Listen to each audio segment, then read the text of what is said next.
Assalamualaikum warahmatullahi wabarakatuh. Saya Ansu Erlan, saya diamanai di IZI sebagai Direktur Pendistribusian dan Pendayagunaan Zakat. Hari ini saya bangga sekali. Saya akan menghadirkan salah satu sosok anak muda yang menginspirasi, ya. Ada di depan saya ini. Namanya siapa? Aditya Handoyo Putra, Pak. Mas Aditya. Alhamdulillah kelihatan ya, auranya aura mahasiswa yang luar biasa, berprestasi, cemerlang, bercahaya. Kelihatan dapat kena cahaya. Iya. Oke, Mas Adit. Ya, Mas Adit asli mana? Saya aslinya dari Jambi, Pak. Asli Jambi. Iya, Jambi. Lahir di Jambi. Lahirnya di Yogyakarta, Pak. Lahir Yogyakarta, tinggal di Jambi. Terus kuliah? Kuliah sekarang di Bogor, Pak. Kuliah di Bogor. Berarti bisa 3 suku daerah, bahasa daerah ya? Cukup bisa sih, Pak. Cukup Ya, bisa. tapi tidak semua bahasa Gak bisa. semua bahasa yang bisa, bahasa apa aja? Jawa bisa, Jawa bisa. Jambi atau Melayu ya, kalau di sana bisa. Kalau Sunda paling ngerti kalau didengar aja gitu. Iya. Oke, yang bisa bahasa Sunda apa? Ayo naon. Iya.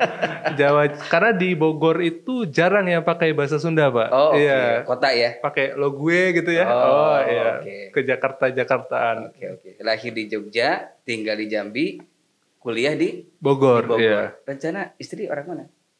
Insya Allah orang Indonesia, Orang Pak. Iya, Indonesia, mohon iya. doanya ya, Pak ya. Iya. Iya. Yakin orang Indonesia? Disarankan sih demikian, Pak. Sama keluarga biar Iya, nyambung iya. gitu kan Iya, kalau iya, ngomong iya, gitu iya. ya Ya, komunikasi. bismillah yang terbaik ya. Amin, Yang amin. terbaik. Mohon doanya, Pak. Amin, insya Allah. Berarti sekarang udah tingkat akhir nih? Alhamdulillah Selesai? sudah lulus, Pak. Oh, lulus ya? Sudah lulus. S1? S1, S4? iya. S1. S1 ya? Iya. Predikat? Alhamdulillah kumlot. Waduh, cakep nih. Kumlot, mantap ini. Kalau di PB mungkin bisa disebut summa kumlot juga gitu. Oh, Iya. Karena summa. iya, karena mendekati mendekati 4 lah gitu, Pak. Alhamdulillah, barakallah. Keren nih. Inspiring teman-teman ya, ini inspiring, mahasiswa yang inspiring. Dengar-dengar Mas Adit juga sekarang sedang kuliah lagi S2 ya? Iya, betul, Pak. Semester Jadi berapa? semester 3 S2. tiga. Jadi ada program sinergi namanya di Oke. PB. Jadi kita bisa mempercepat kelulusan S1 S2 hanya 5 tahun. Iya. Kasih salaman dulu. Oh, iya. Keren nih. Inspiring ini. Terima kasih, Pak. Oke, jadi Mas Adit tinggal di Jambi ya. Iya. Berarti orang tua juga di sana. Orang tua, mohon maaf, pekerjaannya apa? Kalau Bapak petani, Bapak petani. kalau Ibu sudah almarhumah. Oh, Iya. Bapak Dari petani. 2012. Oh, oke. Bangga dong jadi anak seorang petani. Bangga, ya. Bangga. Bangga. Kenapa bangga? Karena petani ini kan profesi yang sekarang banyak ditinggalkan gitu ya. Oke. Jadi saya merasa bangga karena Bapak seorang petani, tapi juga bukan hanya petani biasa gitu, tapi juga aktif di sosial media gitu. Oh. Jadi aktif berjejaring gitu, Pak. Jadi bukan Ini petani. kayak orang milenial ya? Iya, betul. Iya, Kita punya platform juga namanya, kalau kita kan petaninya fokus di porang namanya, Pak. Jadi porang milenial gitu. Orang tua kebetulan di situ fokusnya. Keren. Mantap ya. Mantap. Ini Mas Adi tahu nggak? Saya juga orang tua petani juga. Bangga sebagai anak orang petani ya. Sebagai anak petani ya. Salaman lagi. Luar biasa. Anak petani. Keren nih petani ya. Kenapa kita harus bangga sebagai anak seorang petani? Kenapa Mas Adi? Karena petani itu hidup matinya bangsa, Pak. Petani itu betul. Iya. Patriot ketahanan pangan Indonesia. Bayangin, nggak ada petani kita bisa makan nggak? Betul, nggak bisa, Pak. Bangga, alhamdulillah kita anak sama ini, Iya, ini ya kita satu suhu ya. Satu frekuensi. Satu frekuensi, Oke. iya. Boleh ceritain ya, berarti dari Jambi ini kuliah ke Bogor nih. Ini motivasinya apa? Karena semangat melanjutkan orang tua atau karena ada yang lain? Oke, baik. Ke IPB? Untuk yang pertama sih IPB itu kan terkenal banyak singkatan, Pak ya. Iya. Dari Institut Fleksibel banget, Perbankan Bogor gitu ya, sampai yang Pesantren Bogor gitu ya. Nah, dari situ lihat profilnya IPB, memang dari tahun ke tahun tuh banyak inovasi yang dilahirkan di IPB gitu, Pak. Terus juga kan basicnya tuh pertanian ya kalau IPB gitu ya. Satu-satunya malah Institut Pertanian di Indonesia gitu. Nah, jadi dari situ kebetulan background keluarga juga petani seperti itu ya.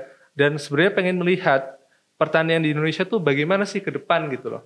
Nah, makanya ingin di kampus pertanian seperti itu. Oke. Jurusan? Jurusannya saya ekonomi, sumber daya, dan lingkungan, Pak. Itu salah satu cita-cita yang rencana mau dikembangkan? Dulunya sih awalnya nggak kepikiran Pak. Ya, awalnya wah ini jurusannya unik nih karena hanya satu-satunya di Indonesia Pak sampai sekarang jurusan itu gitu ya. Nah setelah awalnya gitu akhirnya? Akhirnya setelah belajar kuliah gitu ya dan juga ada beberapa kegiatan lah ya selain di kuliah gitu ya.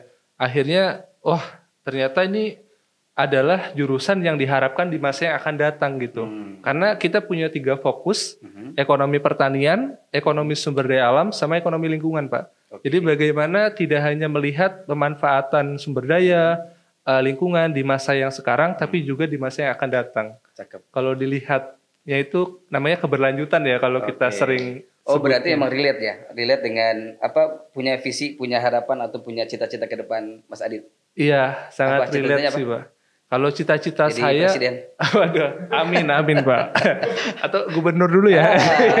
Menteri Pertanian. Boleh juga ya. KLHK juga boleh sih Pak ya. Boleh. Oke. Untuk cita-cita sih arahnya ke konsultan sih Pak. Tapi yang fokus di keberlanjutan. Jadi seperti inilah sustainability consultant lah gitu Pak. Jadi bagaimana sih Indonesia ini kan kaya ya Pak ya akan sumber daya alam gitu ya. Itu udah bahasa lama lah ya. Tapi sejauh ini kekayaan itu kan nggak dimiliki oleh Indonesia itu sendiri gitu ya. Bahkan cenderung oleh asing gitu. Nah bagaimana kita bisa kelola sumber daya tadi ya. Memperhatikan aspek jangka panjang serta juga memperhatikan aspek sosialnya. Jadi nanti distribusi pendapatan ke masyarakatnya seperti apa gitu. Jadi istilahnya tidak hanya melihat keuntungan tapi juga melihat kesejahteraan Pak. Bangga nih Sobat Izzy ya. Keren ya. Ini belum lulus S2 ini. Ini udah kayak bukan komentator sih ya. Expertise kalau ya. Oke. Berarti kuliah di IPB ya, ngambil jurusan ekonomi sumber daya dan lingkungan ya.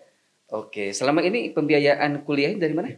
Oke, yang pertama untuk UKT sendiri dari orang tua memang Pak ya. Memang komitmen untuk untuk pembiayaan. Kemudian untuk biaya hidup. Nah, salah satunya nih ditopang nih oleh Rumah Inisiatif Izzy ya, Inisiatif Zakat Indonesia. Oke, alhamdulillah. Ini Sobat Izzy, Adit ini salah satu penerima manfaat ya, beasiswa mahasiswa donornya dari UPJTK ya. Iya, betul. UPJTK, alhamdulillah. Apa yang dirasakan ketika terlibat, bergabung sama teman-teman di rumah inspiring itu? Oke, baik. Nah, di dunia kampus ini kan sangat beragam orangnya Pak ya. Kita kadang menemukan orang-orang yang baik banget gitu ya. Atau justru yang sebaliknya. Nah, salah satu hal yang menurut saya itu paling penting di dunia kampus itu adalah lingkungan sekitar gitu. Nah, alhamdulillah ketika saya menjadi penerima manfaat ya di Izzy ini, saya merasakan lingkungan yang islami seperti itu. Bukan hanya sekedar teori saja, tapi juga praktiknya seperti itu gitu Pak. Jadi terutama kan di Izzy sendiri ada yang namanya asrama ya, rumah inisiatif. Nah di sana memang benar-benar diajarkan bagaimana kita bisa bersosialisasi gitu ya dengan teman-teman yang kebetulan kita beragam daerah gitu ya. Jadi kita belajar mengenal daerah lainnya juga. Terus juga tentunya kita ada banyak kegiatan kajian-kajian, diskusi seputar Islam lah. Jadi menambah wawasan, terus juga lingkungannya terjaga Pak. Karena kuliah itu kan bebas, beda sama SMA gitu ya. Apalagi dulunya ketika SMA saya boarding school, jadi kan dibatasi gitu ya. Kadang orang yang dibatasi itu cenderung bukan melampaui batas ya, tapi cenderung mencari kebebasan. Nah, tapi lewat Izzy ini, batasannya lebih ekspresif, tapi tetap ada batasan tersendiri ya. Betul Pak, sepakat. Menginspirasi juga perjalanan kuliah. Betul, iya. Dan satu yang selain tadi ya lingkungan sosial.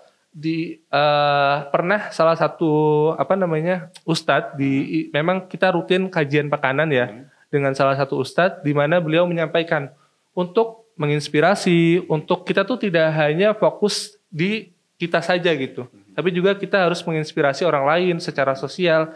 Nah salah satu jalan yang bisa kita kita pakai gitu ya jalannya adalah dengan prestasi.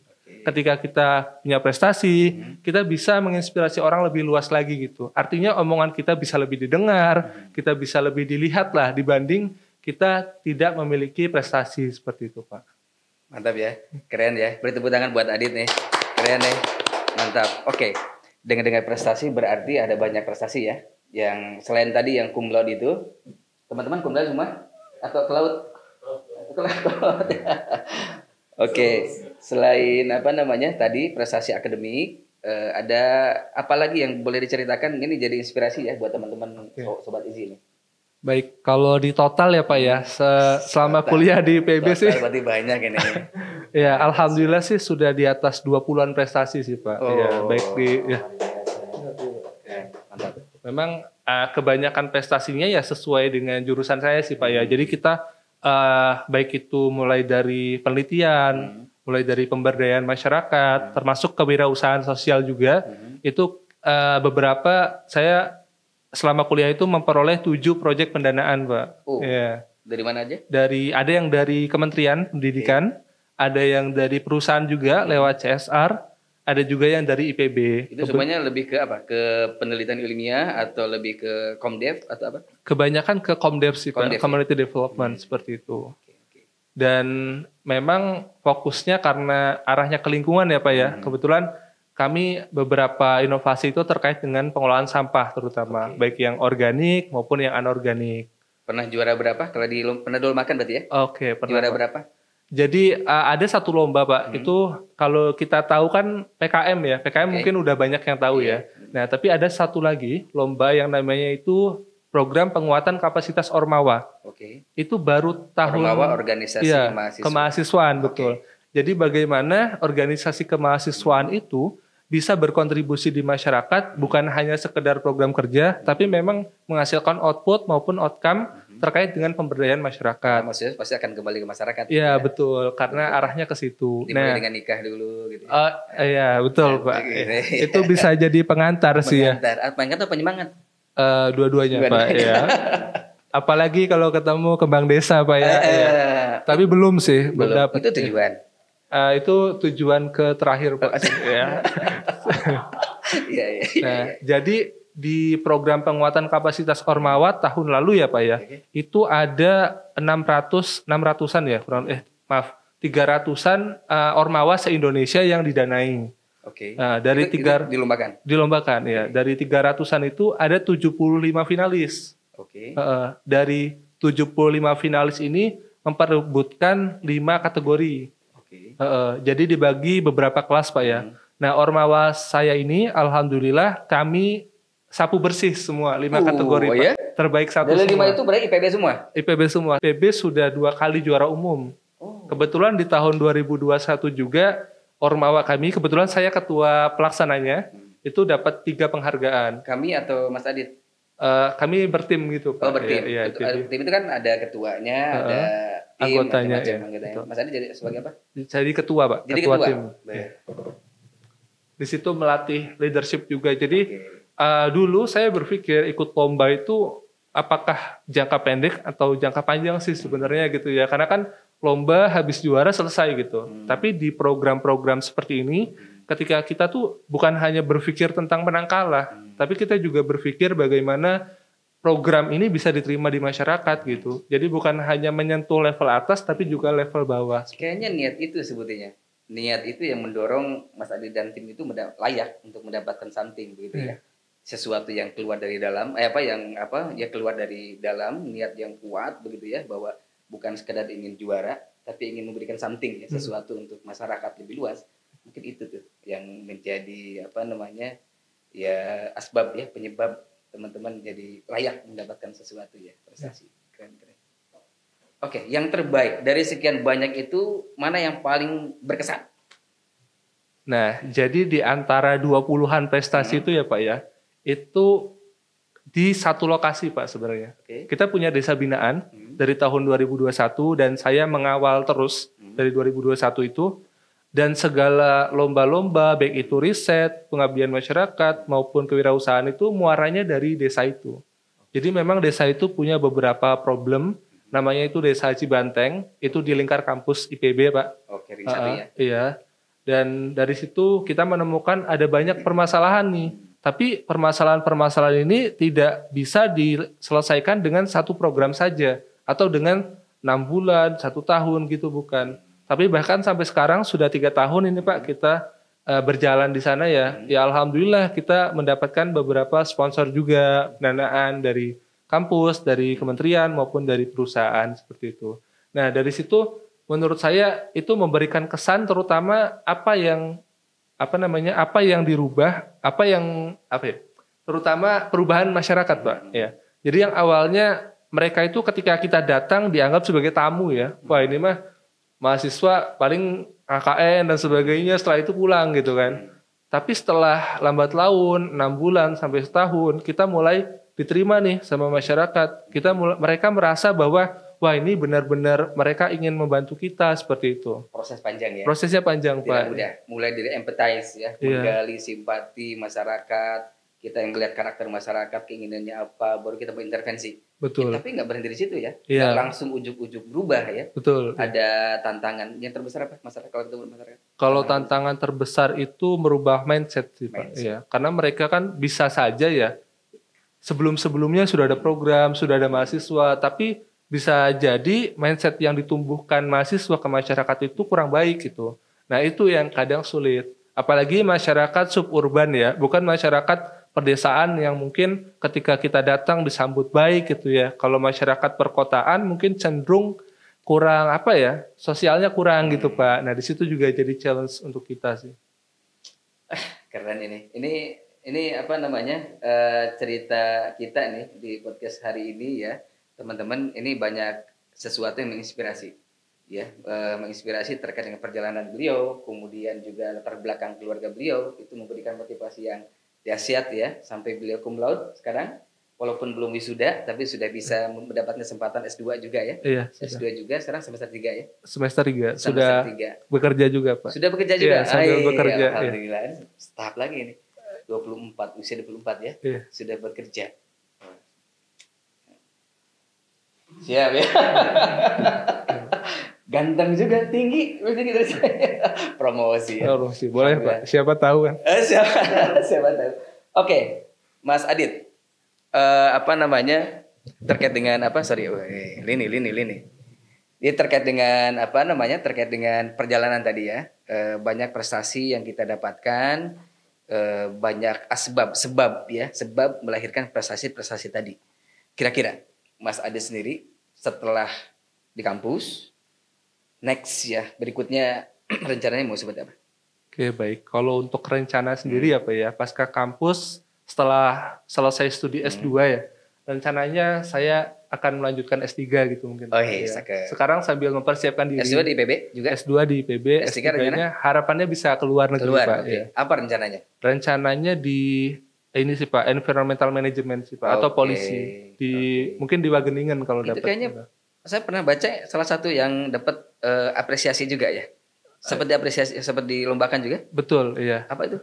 Terkait dengan jadi kita membuat inovasi untuk pemberdayaan masyarakat terkait pertanian khususnya Pak ya. Jadi kita mengembangkan, jadi ada 3 fokus dalam pemberdayaan masyarakat. Yang pertama itu perbaikan infrastrukturnya, yang kedua itu pengolahan SDM-nya, dan yang ketiga itu adalah penguatan kapasitas kelembagaannya. Nah, kita berusaha mengkonektingkan ya antara aspek ekonomi, sosial, lingkungan, dan kelembagaan itu menjadi satu wadah inovasi seperti itu, Pak. Cakep sekali ini keren ya.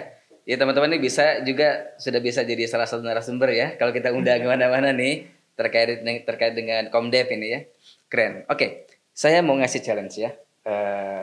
Ini bahasa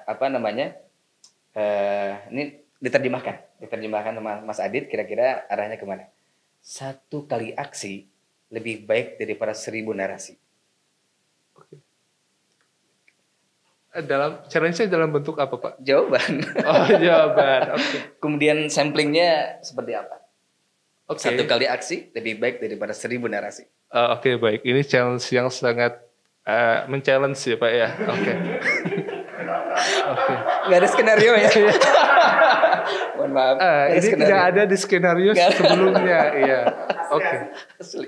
Oke. Kesini ya. Oke.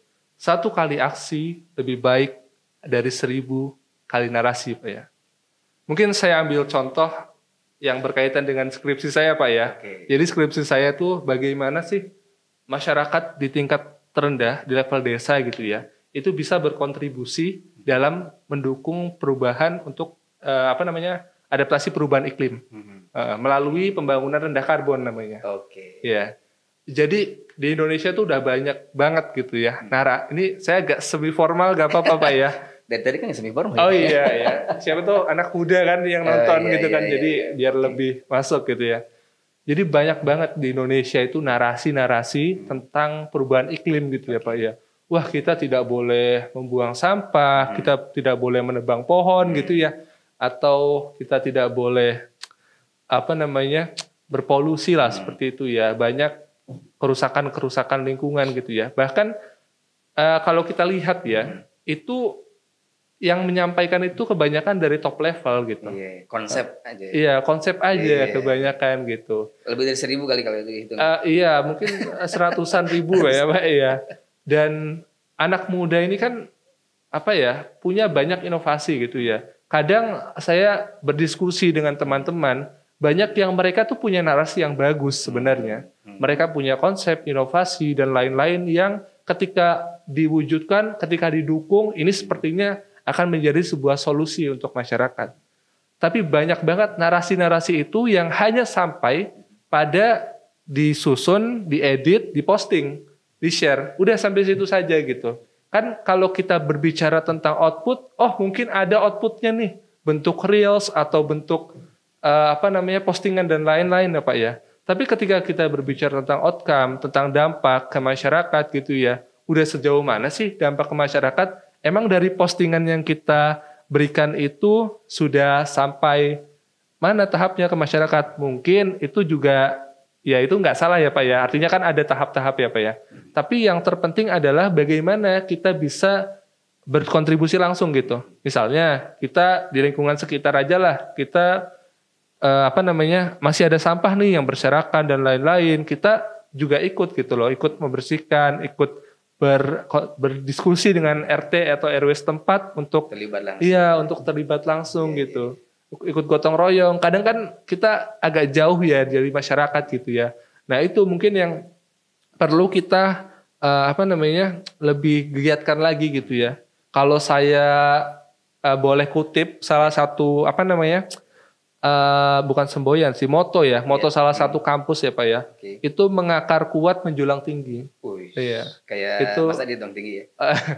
Ya, itu dari UGM, moto kampusnya UGM. Jadi bagaimana kita tuh di masyarakat bisa mengakar kuat nih, kita melihat masalah di masyarakat, tapi juga kita bisa menghasilkan inovasi yang tinggi, inovasi yang memang berkualitas seperti itu. Jadi itu mungkin keren. Boleh kasih plus dong. Ini mantap ini. Keren diterima nggak Pak challenge-nya? Diterima nggak nih? Diterima dengan baik. Saya bungkus ya. Jangan dibawa pulang Pak. Ya.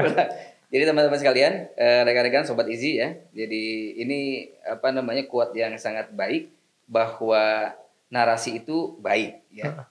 Menyampaikan gagasan, ide, gagasan, inovasi itu baik. Tetapi lebih baik lagi kita terjun ke masyarakat, melakukan sesuatu ya dari apa yang kita miliki, ide, gagasan, inovasi itu terapkan, praktekkan di masyarakat. Kira-kira begitu ya. Iya, sepakat. Terjun memang tidak mudah, tetapi hasilnya akan berdampak, begitu ya. Iya. Sebagaimana Bapak Ibu, rekan-rekan sekalian, teman Sobat Easy ya, ini dampak dari program beasiswa mahasiswa Easy, Mas Adit ya. Iya. Alhamdulillah ini ya. Jadi selama Mas Adit berprestasi, selama Mas Adit sekarang hafalannya berapa? Untuk hafalan 5 juz, Pak. Itu kan. Cum laude ya, berprestasi, banyak banyak prestasinya, hafalannya banyak. Ganteng pula. Aduh. Pria idaman ini nih, pemuda idaman. Amin Pak. Amin ya. Oke, ini dampak dari program-program yang kita gulirkan. Salah satunya yang Mas Adit rasakan hari ini ya. Program beasiswa mahasiswa di Universitas Indonesia kerjasama dengan berbagai donatur kita. Salah satunya Ujat DK. Alhamdulillah kemarin hadir di silaturahim ya. Iya. Mereka mengapresiasi teman-teman begitu luar biasa begitu. Selama Mas Adit menghafal Quran, selama Mas Adit berprestasi, yakin Sobat Easy, pahala itu tidak akan pernah hilang. Itu jariah yang tak terhingga. Betul. Ya. Investasinya di sini. Bahwa inilah bagian dari kontribusi kita ya terhadap bangsa, anak-anak bangsa. Salah satunya kita mendorong anak-anak muda kita berprestasi. Salah satunya Mas Adit. Boleh sekali lagi terakhir kita kasih aplaus ya buat Mas Adit dan anak-anak Indonesia yang berprestasi ya. Rekan-rekan sekalian, saya kira itu Ya, Mas. Oh, oke, Mungkin terakhir Mas boleh Adit, ada yang mau menambahkan, disampaikan? iya, mungkin, Terakhir Pak. ya, monggo. Terkait pendidikan tadi sih Pak, iya. Oke, ya. silakan. Saya merasakan banyak ya manfaat pendidikan ya. Yes. Karena pendidikan itu kan bukan hanya di kampus Pak ya. Di luar kampus khususnya lewat rumah inisiatif tadi ya. Oke. Secara sosial itu saya mendapatkan apa ya, peningkatan kapasitas diri saya secara sosial. Alhamdulillah. Dari mulai komunikasi, dari mulai apa ya, kadang itu kan ada sesuatu yang tidak dapat dinilai ya. Dia value-nya saking tingginya nggak bisa dinilai. Itu biasanya value rohani gitu Pak. Apalagi berkumpul dengan orang-orang soleh gitu kan ya. Kita lama-kelamaan. Spiritual improvement. Iya, spiritual improvementnya berasa gitu Pak. Nah selain itu juga tadi ya adanya bantuan untuk perkuliahan gitu ya. Karena kan kita juga apa namanya kebutuhan kuliah itu banyak ya Pak ya. Kadang itu suka kepikiran wah ini saya harus ikut kerja lah dan sebagainya. Tapi dengan adanya beasiswa ini juga membantu untuk apa namanya lebih banyak aktivitas untuk tidak memikirkan itu gitu Pak. Jadi lebih berkembang Bisa lah. fokus. Iya bisa fokus mengembangkan apa sih inovasi-inovasi yang mau kita buat dan sebagainya gitu. Dan kadang kita juga menggunakan dana itu gitu untuk pengembangan diri kita gitu. Nah sehingga dari situ ya rumah inisiatif berkontribusi banget lah dalam perjalanan saya selama di IPB seperti itu Pak. Barokallah. Semoga ya. terus sukses ya. Terus sukses, jangan lupa terus berkarya ya. Karya yang terbaik saya kira nanti akan dirasakan oleh sebanyak-banyak masyarakat Indonesia ya. Dan sudah dibuktikan oleh Mas Adit dengan karya-karya tadi lebih dari 20 prestasi yang digulirkan. Tentu saja tidak hanya konsep ya, tapi juga memang dirasakan oleh masyarakat terutama di sekitar Bogor. Ya sekitar kampus maksudnya, sekitar kampus. Alhamdulillah. Oke, rekan-rekan sekalian, saya kira itu ya kisah inspiratif kita di hari ini. Sampai ketemu lagi di kisah-kisah inspiratif berikutnya dengan saya Ansur Herlan, Inisiatif Zakat Indonesia, memudahkan dimudahkan. Assalamualaikum warahmatullahi wabarakatuh. Waalaikumsalam warahmatullahi wabarakatuh. Terima kasih.